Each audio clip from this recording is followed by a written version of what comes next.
à un match d'écrire l'histoire. Hola Madridista, j'espère que vous allez bien. Ça y est, on est à 24 heures du match le plus important de l'année, la finale de la Ligue des Champions Real Madrid-Dortmund. Une finale, évidemment, ça ne se joue pas, ça se gagne. Et le Real Madrid qui a deux doigts et a un seul match d'écrire une des plus belles saisons de son histoire au vu de toutes les circonstances, de tout ce qui s'est passé cette année. Le Real peut gagner sa 15e Ligue des Champions face à une équipe de Dortmund qu'il ne faudra surtout pas sous-estimer. Dortmund qui est arrivé en finale en sortant premier du groupe de la mort, en éliminant le PSG, en éliminant l'Atlético de Madrid. Et évidemment que cette équipe de Dortmund, il va falloir la prendre au sérieux. Certes, le Real Madrid est favori, mais Dortmund n'a plus rien à perdre. Ils vont être là pour gagner leur première Ligue des Champions. Reus, sur son dernier match avec Dortmund, va vouloir aller chercher la Ligue des Champions avec son club de cœur. De l'autre côté, on a un Nacho, capitaine du Real Madrid, sur le départ qui va vouloir relever sa première Ligue des Champions en tant que capitaine. Toni Kroos, qui part en retraite, va essayer de gagner sa 6e Ligue des Champions et rejoindre le mythique Paco Gento au nombre de Ligues des Champions gagnées.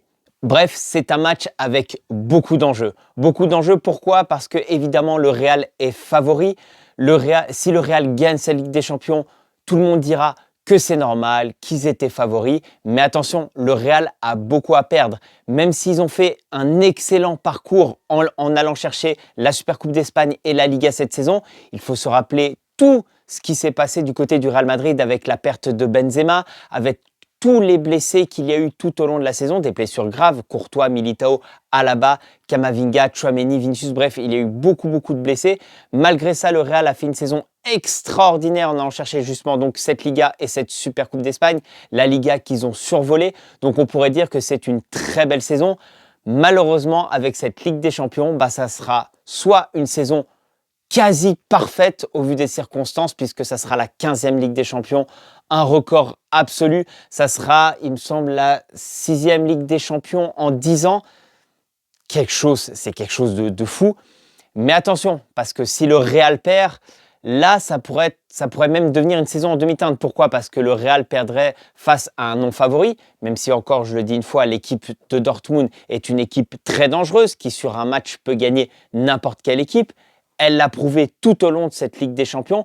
Mais logiquement, vu que le Real est favori, eh bien, aujourd'hui, ce serait un échec de perdre cette finale, tout simplement. En parlant du parcours de Ligue des Champions, le Real est sorti premier donc, de son groupe, a subi 0 défaite dans cette Ligue des Champions, a sorti le favori de cette compétition, Manchester City, a sorti aussi un gros poisson en demi-finale comme le Bayern de Munich.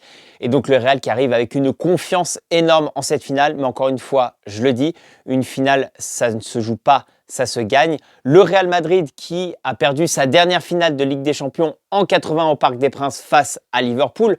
Donc toutes ces dernières années, quand le Real joue une finale, il la gagne. Mais encore une fois, attention, ne pas manquer de respect, ne pas prendre à la légère Dortmund. C'est vraiment le message que je veux passer dans cette preview parce que même si le Real Madrid arrive comme des fusées, eh bien, il y a des joueurs très dangereux en face. Je pense notamment à Sancho du côté de Dortmund. Mais en soi, tout ce bloc de Dortmund est un bloc très dangereux. On l'a vu dans les derniers matchs, les contre-attaques qu'ils sont capables de faire face à des équipes, surtout avec leurs ailiers. Et surtout, une équipe très dangereuse sur les coups de pied arrêtés. On voit que la majorité de leurs buts sont arrivés par coups de pied arrêtés, notamment avec des têtes.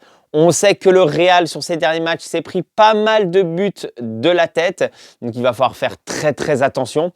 Le Real Madrid, donc, qui arrive avec tous ses joueurs disponibles, mis à part 2.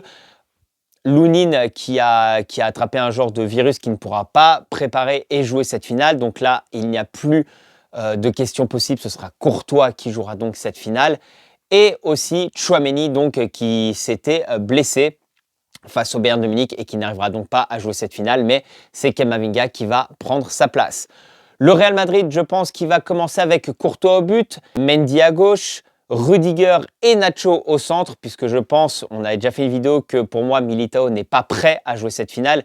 La charnière centrale doit être Rudiger et Nacho. À droite, l'indéboulonnable Carvajal.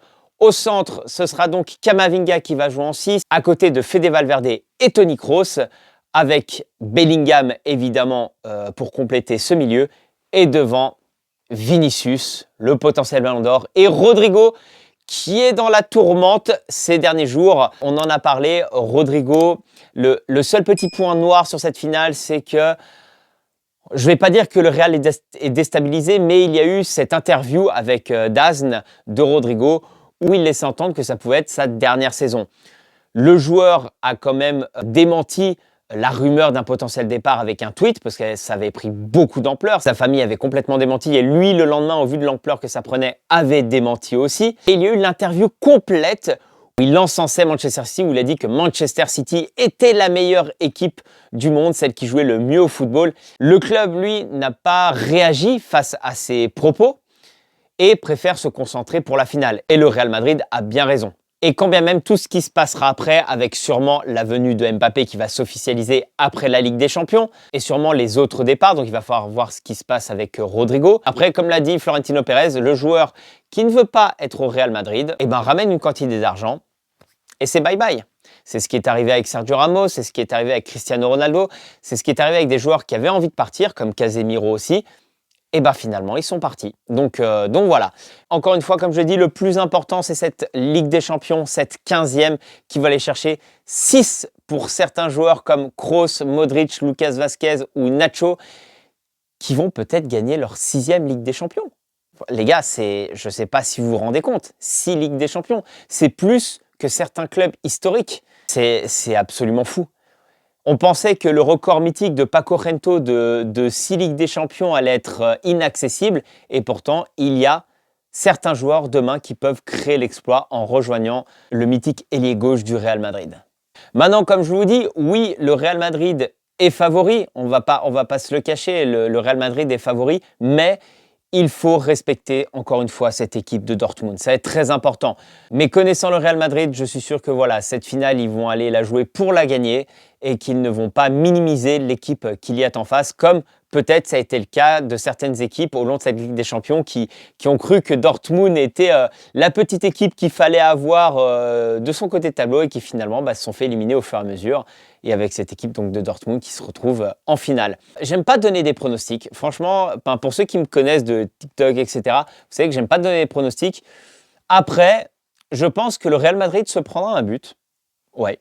Mais je pense que le Real Madrid finira par gagner 3-1. Voilà. Je laisse ça là.